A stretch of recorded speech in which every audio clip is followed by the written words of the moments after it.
Salutations à toutes et à tous, ici Romain le Phocéen. Je suis super content de vous retrouver aujourd'hui pour une nouvelle vidéo où simplement je vous présente mon setup minimaliste ultime. Allez, c'est parti!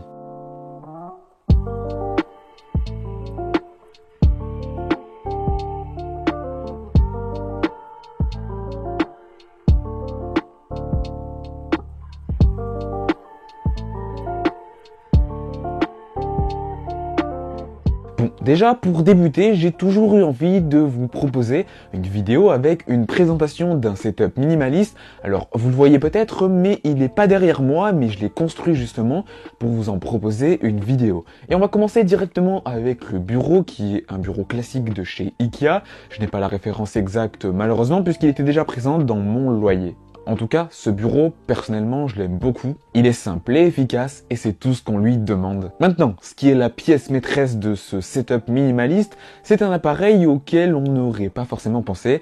Et ici, c'est l'iPad Air 4e génération. Pourquoi ne pas avoir choisi un MacBook ou un PC Windows ou même un Chromebook? Parce que simplement, j'avais envie vraiment d'aller loin dans cette démarche minimaliste. Et ici, je me suis dit que prendre un iPad Air 4e génération, c'était quand même plutôt une bonne idée. De plus, je trouve que iPadOS est assez minimaliste dans sa manière de fonctionner, c'est-à-dire qu'on n'a pas 50 000 fenêtres ouvertes, que c'est plutôt adapté pour être monotâche, et je me suis dit que pour être vraiment concentré dans ces tâches, c'est important d'avoir un OS conçu de cette manière. Et justement, c'est pour ça que ça apparaît dans ce setup minimaliste, puisque l'iPad avec iPadOS, ça me paraît complètement cohérent avec cette notion de minimalisme. Sinon, pour rentrer un petit peu dans les détails, déjà, l'iPad est un produit qui est relativement simple à utiliser, c'est facile à prendre en main pour un petit peu n'importe qui. C'est aussi très flexible dans les usages, ça c'est important à le mettre en avant, et je vais tout bêtement d'ailleurs vous donner quelques exemples. Déjà, il est facile d'être productif sur un iPad à condition d'avoir les périphériques, mais j'y reviendrai après. Mais en tout cas, ce qui concerne la partie software, on a plein de logiciels pour de la productivité, MyNote, Google Docs, Pages, etc. Moi, je préfère Google Docs, mais il y a vraiment beaucoup de logiciels qui vous permettent d'être productif sur votre iPad, et ça c'est vraiment très important, et c'est pour moi vraiment bien conçu pour de la productivité légère, voire même plus importante. On peut aussi jouer facilement sur un iPad, ça je pense que c'est quelque chose auquel on n'y pense pas. Alors oui, on a Apple Arcade, mais on a surtout le cloud gaming. Je vais prendre ici l'exemple du Xbox Game Pass, où on a l'offre de cloud gaming qui est présente dans l'offre Xbox Game Pass Ultimate, et ça fonctionne super bien. On peut transformer son iPad en console de jeu, et je pense même que je vais en parler dans une vidéo dédiée. En tout cas, si ça vous intéresse, n'hésitez pas à me le dire dans les commentaires. Sinon, dans un autre usage, on peut aussi faire du divertissement. On peut prendre l'exemple de vidéos YouTube, d'Amazon Prime Video, Netflix ou que sais-je, ou même écouter de la musique tout simplement. Et franchement, sur l'iPad, c'est logique que ça fonctionne super bien. Il y a encore d'autres usages, je peux penser aux réseaux sociaux, où il y en a même bien d'autres. Mais voilà, l'objectif c'est de ne pas rentrer non plus trop dans les détails, parce que j'ai déjà fait une vidéo où je vous parle de l'iPad Air 4e génération. Et si jamais ça vous intéresse, n'hésitez pas à aller la voir tout simplement. Sinon, vous l'avez vu, pour tenir cet iPad Air 4e génération, j'ai fait le choix de prendre un support de chez Satechi. Il est excellent. Vraiment, c'est un des meilleurs supports que j'ai pu voir pour iPad. Solide, robuste, c'est tout ce qu'on lui demande, bien évidemment, mais ça me paraît important de mettre un accessoire à 600 € sur un support solide, parce que sinon, c'est un peu bête, hein. En tout cas, je trouve que c'est vraiment un accessoire parfait pour tirer parti de son iPad. Il est flexible, il est ajustable facilement. Et puis, chose très importante, on peut du coup utiliser l'iPad dans les deux sens, que ce soit dans le sens horizontal ou vertical.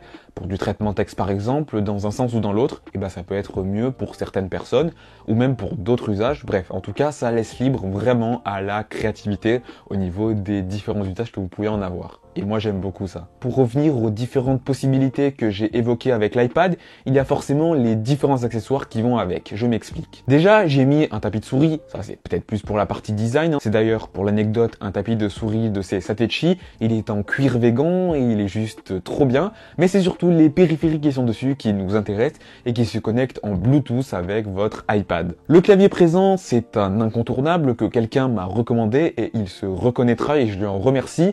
C'est le Logitech A380. C'est un clavier qui va vous tenir facilement sur le long terme, vraiment. Il est juste incroyable, il est compact, vous pouvez le transporter partout et il est même finalement assez minimaliste. Moi, je l'aime beaucoup ce clavier et au final, même en essayant d'autres claviers, il a toujours sa place dans les différents setups parce que c'est vraiment pour moi un incontournable. En compagnie de cela, il y a l'Apple Pencil mais surtout la Logitech M1 Mouse. Cette souris, elle est toute petite, elle est vraiment minimaliste, elle coûte une trentaine d'euros. Donc voilà, si jamais vous avez besoin d'une souris pour accompagner votre iPad, c'est vraiment pas mal. En tout cas, moi j'utilise pour du traitement de texte, je trouve que c'est vraiment bien. Le fait que le curseur soit parfaitement intégré maintenant dans iPadOS fait que pour du traitement de texte, c'est vraiment efficace. Et puis tout à l'heure, je vous ai parlé de jeux vidéo avec l'offre de Microsoft avec le cloud gaming. Et forcément, j'ai une manette Xbox. Et pareil, moi je l'aime beaucoup cette manette, elle est efficace, elle se connecte super facilement à mon iPad Air 4ème génération. Pour changer un peu de sujet maintenant, on va passer au smartphone et j'ai deux accessoires à vous montrer. Le premier, c'est évidemment l'iPhone 12, ça c'est l'iPhone que je possède actuellement, il est d'ailleurs ici, et c'est un excellent iPhone, voilà, il est vraiment efficace après plusieurs mois d'utilisation.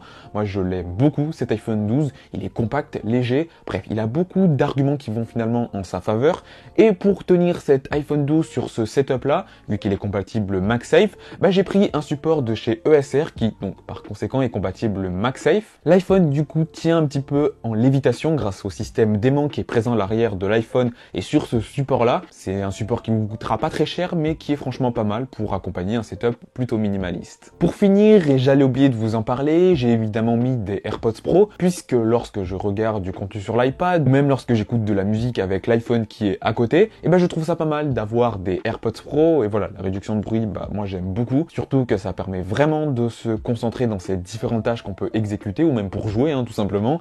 Donc voilà, les AirPods Pro pour moi c'est un incontournable et si jamais vous recherchez des écouteurs, ça peut être une bonne possibilité. Maintenant, avant de terminer cette vidéo, je voudrais passer à la domotique car j'ai deux petits accessoires à vous présenter. Le premier, c'est le Google Nest Hub 2e génération qui vous permet, grâce au Google Assistant, de contrôler simplement tout ce qui peut se passer de connecté chez vous. Que ce soit des lumières ou encore même des stores ou enfin que sais-je en fait. C'est vraiment un bon accessoire que moi j'aime beaucoup, surtout qu'on peut écouter de la musique, on peut regarder des séries sur Netflix ou MyCanal. Bref, on peut vraiment tout faire au final sur ce Google Nest Hub 2e génération.